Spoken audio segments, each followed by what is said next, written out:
Hala, lagot na. Lagi talaga late si Gladys. Sa bagay, taga-Lipa Batangas pa siya.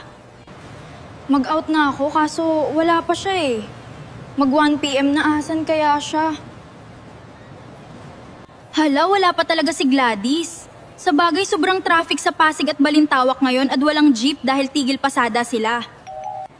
Hala, nako, late na ako. Maling branch. Napuntahan ko sa Quezon Avenue pala ang workstation ko ngayong Sabado. Lagot na ako kay Ma'am Jenny, baka masipa pa ako sa first day work ko. Lord help.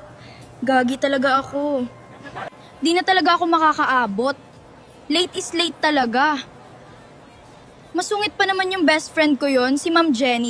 Ang time ng work ko, 1 PM. Pero 3 PM na wala pa ako. Yari, lagot talaga. Mag-practice ako ng idadahilan ko. Sabihin ko na hold up ako kaya na late. Maniwala kaya yon? Naku, di yun maniniwala. Mas okay, sabihin ko na talaga na late ako at maling branch na puntahan ko. Bahala na nga. Mga sis at bro, alis na ako dito sa Pasig ha.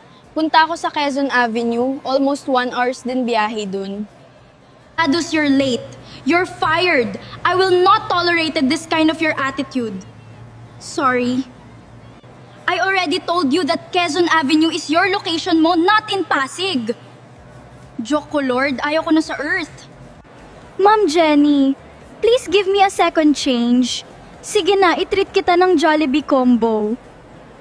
Kain na ba ng Chicken Joy? Ano, kumusta na ba ang lahat? Kumain na ba ng Chicken Joy? Kung hindi pa, bili na po kayo. Masarap.